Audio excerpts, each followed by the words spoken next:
Thanks for joining us for another edition of Weekend Winners, proudly brought to you by 1Equine for the equine athlete. And we're back at Albion Park on Saturday night. But it's not just any Saturday night, it's a feature Saturday night because we've got the $50,000 APG Gold Bullion Finals coming through.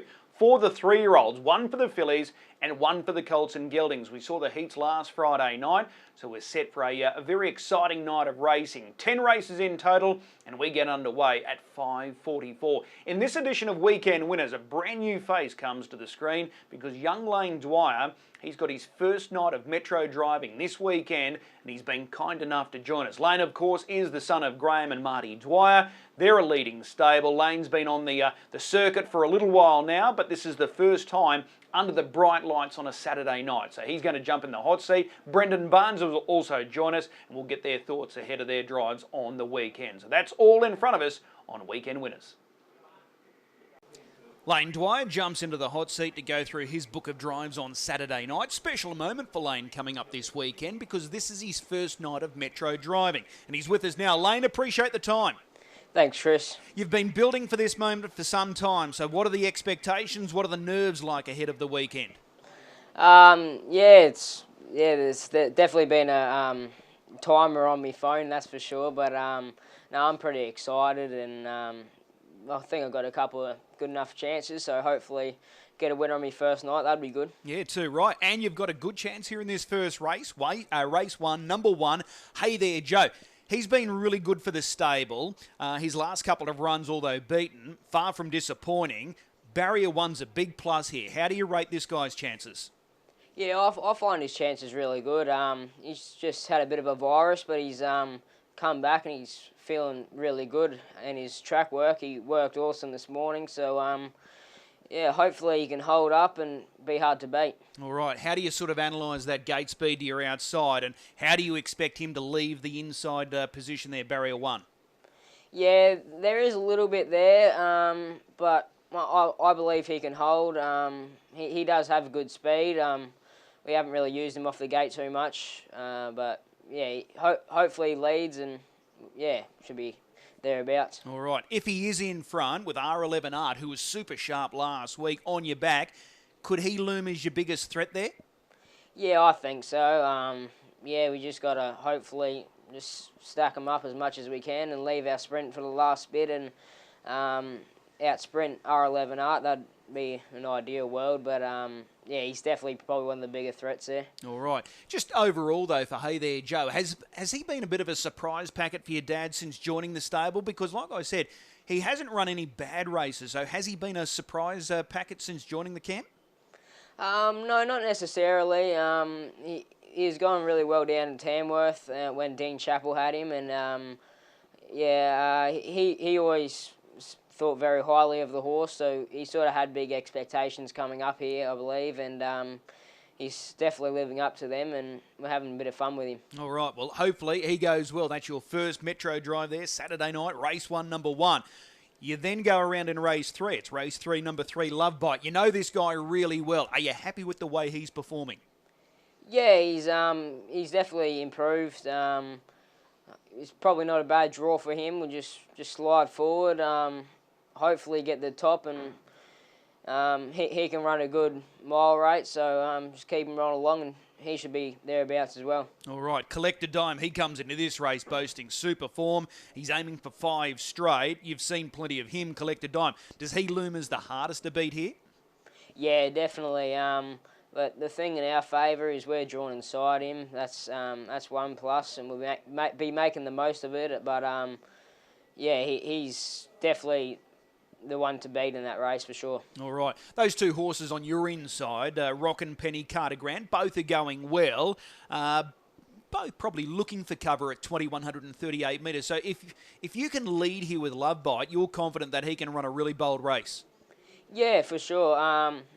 21's definitely not a bad trip for him. Like, he's gone some good time around there before. And yeah, I think they'd both be looking for cover, the 1 and 2.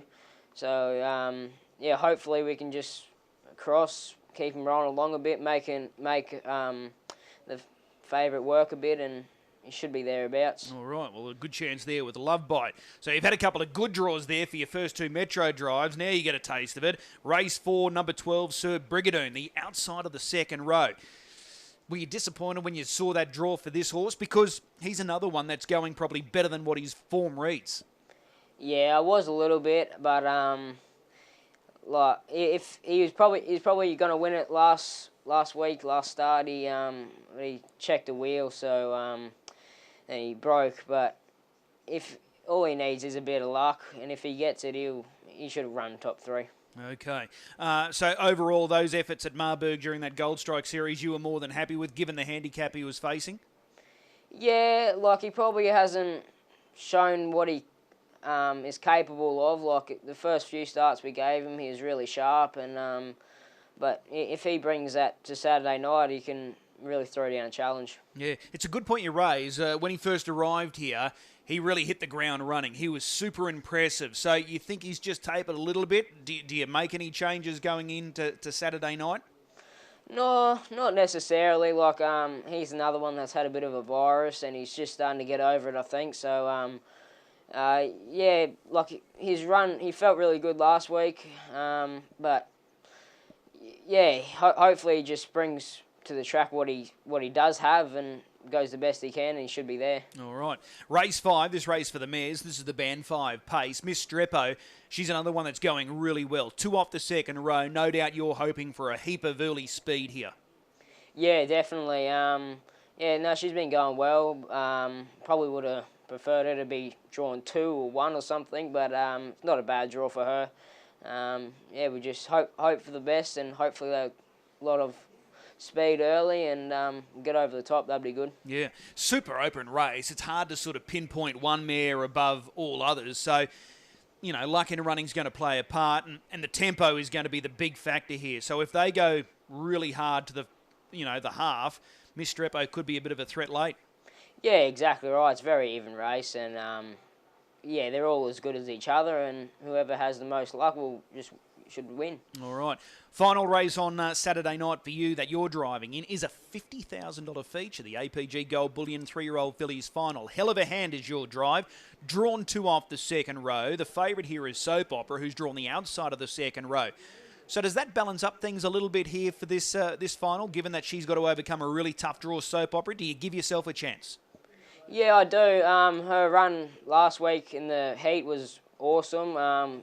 She was looking for room, and the week before that at Redcliffe, she ran a good mile rate, and yeah, she hit the line strong. So definitely, I couldn't be any happy with the draw, and Soap Opera can do things wrong at the start, and let's just hope there's a bit of speed early and she can come out on top. All right. The 2 runs back, as you said, from the break. The most noticeable thing about this filly, Hell of a Hand, she's obviously strengthened up and she's matured a little bit. Does she feel like she's a different filly compared to last campaign? No, she still feels the same to drive. Like, she's a bit lazy. You got to be onto her the whole way, but we've always known she's had ability, but she just hasn't quite shown it until this prep. So, yeah, hopefully she gets better again, and yeah, she'll be there. All right. You're drawn to follow out Miss Consequences, who's got early speed, so you're going to be in a fairly handy spot early here, which is a good thing. Yeah, exactly. Yeah, hopefully there's a few that come out early, which I'm sure they will. But we'll be thereabouts. Should be 1 out, 2, 3 back at worst. So hopefully So Proper is a bit further back, and we can be in front of it. That's the only way we're going to beat it. All right. Let me ask you this question. Have you dared yourself to dream here? What if you win a $50,000 race in your first night of Metro driving? Yeah. Since she qualified, I have been thinking about it a bit, but yeah, it'd be pretty unreal, yeah. I'm tipping you'd be happy to walk away with just one winner, no matter what race it is on Saturday night. Yeah, bloody oath, but if I could finish it with a $50,000 race, that'd be pretty special. All right, so which race are you most looking forward to, or is it just a case that you're happy to be there under the bright Saturday night lights at Albion Park? Yeah, I'm happy to be there, but Probably, yeah, the first race. That's probably the drive I'm most looking forward to. Awesome. Layne, really appreciate the time. This will be the first of many, and we'll wish you well on Saturday night. Thanks, Chris. Brendan Barnes is now joining us. He jumps in the hot seat to go through his book of drives on Saturday night, APG Gold Bullion Night, and he's with us now. Brendan, appreciate the time. No worries, Chris. So Serious, race 1, number 6. This is your first drive. This guy's in really good form. He's chasing the hat-trick of victories here on the weekend. Were you happy with what he delivered last week? Yeah, we'll wrap with how we went. Obviously this week the draw's not really good, and there's plenty of speed inside us, so we'll probably have to drive him with one run, but that's how I prefer him anyway. Okay, I was going to ask about that. Doesn't seem to be a set style with So Serious. He can lead, he can do a little bit of work, and he can chase down a target. So if you go back, he's not out of it. No, he's not. I think his main asset is his speed, and when we have sort of been able to drive him, he's won them 2 races sitting in the death seat, but both of them they've sort of run a really steady second quarter, and he's sort of been driven as a sit sprinter from outside him. So I think definitely, driven for speed is his main strength, but we'll have to hope for that on the weekend. All right, it's a mile again on Saturday night. Is that his pet distance, a mile? Oh, yeah, I'd say so. It probably just helps that, that when he does get back in the mile races, they're not as big a field, so he's got a couple less to get round. So hopefully it's a genuine tempo and they're not getting home too quick, and he'll show his speed. All right, looking at those drawn to your inside, do you think they're going to generate good tempo? You'd think so. There's a couple there that like to get forward, and there's a couple nice in the state horses coming up as well. All right, just with So Serious moving forward, so the more he wins, the quicker he rises in grade. But could that work to his advantage? Because he's a good horse following tempo, it's obviously going to get harder. So you can drive him, sit sprint, and just put him away and let him rattle home? Yeah, definitely. Even a lot of the times that we have driven him sit sprint, he's had shock and trips, and they've gone slow, and he's been last in a field where there's been no 3 wide line, and he's never really had a good trip when driven cold. He hasn't had a chance to, good speed early, track up 3 wide, get a good shot at him. He's always had a pretty ordinary trip and had to go on his own at the 4 or the 600, which, I think the quieter he can be, the longer he can be saved up, will be the better. Okay, and just finally with that first race, did you have the choice between So Serious and Amami? I didn't know. Jem's favourite horse is Amami. She was forced to get off him last week because she owned the other bloke. So, yeah, definitely no choice. Okay, race 2 on Saturday night. Big Shadow. This guy continues to go extra well. He was excellent again last week running second. He was super, yeah. I think from the draw we'll probably push forward and get him handy to the action, and he'll run another good race, that's for sure. Okay. This is a mixed class. There's quite a few that are dropping back. There's a few that are rising in grade. Sort of, how does he fit into this puzzle here, Big Shadow, in your opinion?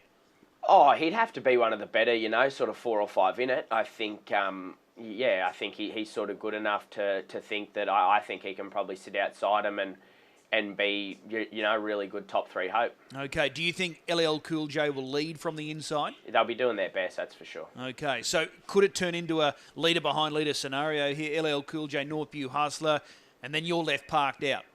Yeah, quite possibly, and we'd be happy to be parked out. He's run some really good races there, even over 2100 when he sat outside Bangkok DJ when we went around mid-race. He was super that night, so we know he can do the work. Okay, has it just been a maturity thing with Big Shadow? Like this campaign, he hasn't gone a bad race, so has it just been that little bit of maturity that's, mentally made him a little bit stronger? Yeah, I think he's had his fair share of hiccups, and obviously he had that bleed there late last year, and I think the 3 months off was probably a blessing in disguise. He was able to come back a better and stronger horse, and he had that time to sort of, as you said, mature a bit. Okay, race number 3. This is the qualifying pace. Beef City Blaze is your drive. He's in really good form. How does it sort of play out here from 4? Is that sticky? Very sticky. It's quite a good quality, one of probably the better ones we've seen for a little while. But as you said, he's racing really good. But in that sort of field, he's an opportunist. So we're just going to need to tuck him away and hope they do something silly and go crazy and he can earn some money. Okay, well, that's Beef City Blaze there in race number 3. What about race 4, Promising? If we get the real Promising, he's good enough to take this race. This looks a really suitable assignment. Yeah, definitely. I think there's been some gear changes on him this week. He'll be fired up early, and if he can lead, he'll take some running down. Okay, the horse drawn to your inside does have good speed in his own right. May win Troubadour. Do you think there will be a battle for the lead here?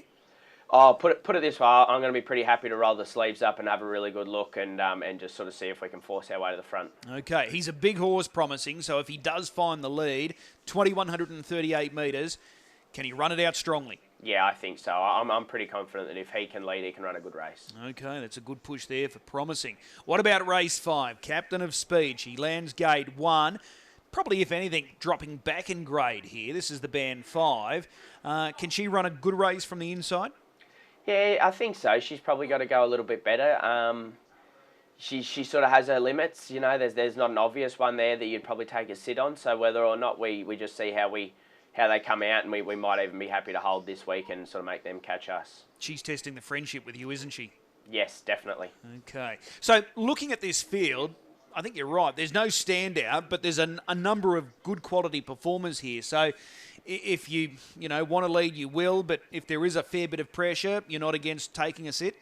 Yeah, that's right. You know, we'll just see how it pans out. I think she's won 3 races when leading up here. All her races that she's won, she's led. But last start we opted for 2 starts ago. Sorry, we opted for a trail and Orchid Stride, who obviously she's a nice mare and sort of is levels above anything in this field. But there's nothing like that to follow, so we'll just sort of see what's happening early. All right, race number 6, APG Gold Bullion 3-year-old fillies final. Mary Jewel sprung a little bit of a surprise last week, the way she was rocketing down the line to pick off her rivals. Why can't she win this final on Saturday night? There's no real reason she can't. Obviously, Soap Opera was a huge run in her heat.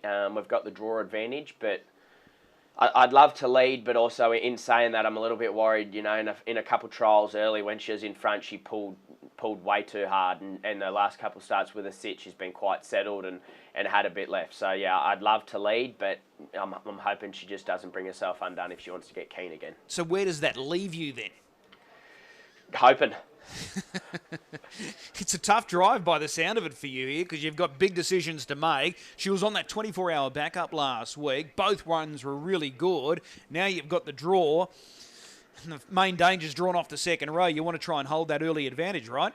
Absolutely. Like if we're in front and it's drawn 11, it's going to be spotting us a fairly big start at some point. You know, but we've just got to hope that, you know, these last couple starts have done her good, where she's been driven quite quietly and been saved up, and she wants to settle, and that way we'll be able to use the draw to our advantage, and we can sort of use the speed when we have to try and pinch it as much as we can. All right, I've got to ask this question. If you do get the lead here, are you confident that she will settle and run out a good mile?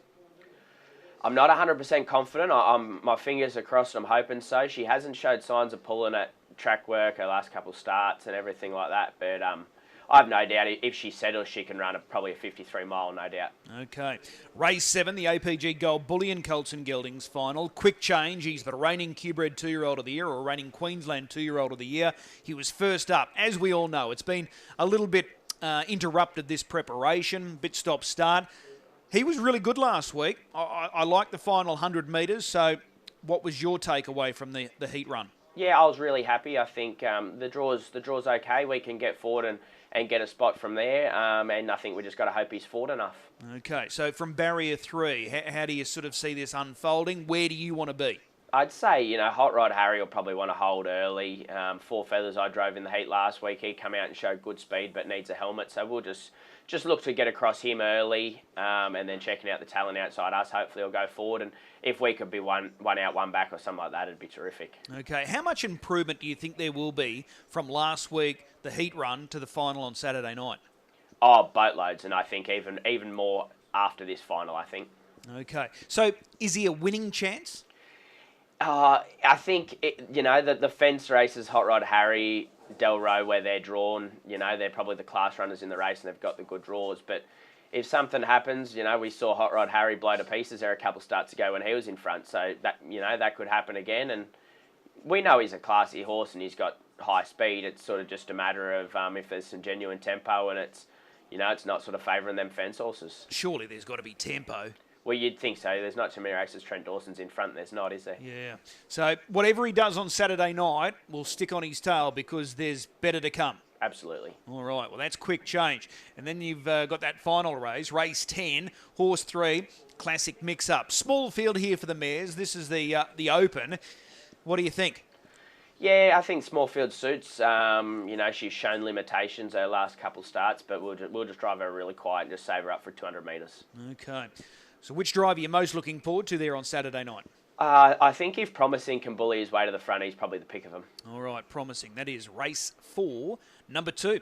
Hey, Brendan, as always, really appreciate the time. Hopefully there's some big race success coming your way on the weekend, and we'll see you trackside. Thank you, Chris. Cheers. As always, a big thanks to our 2 drivers this week. Layne Dwyer, his first night of Saturday night Metro driving, and Brendan Barnes. Hopefully there's plenty of winners for both boys there on the weekend. Time now for a good thing or two. I think you've got to be really patient. Wait for the last race, race 10, number 2, Bonnie's Dance. Small field suit. She's got options here from gate 2. Maybe the leader is drawn to her inside, and Eloisa Dale, she might be able to pop straight in behind the speed.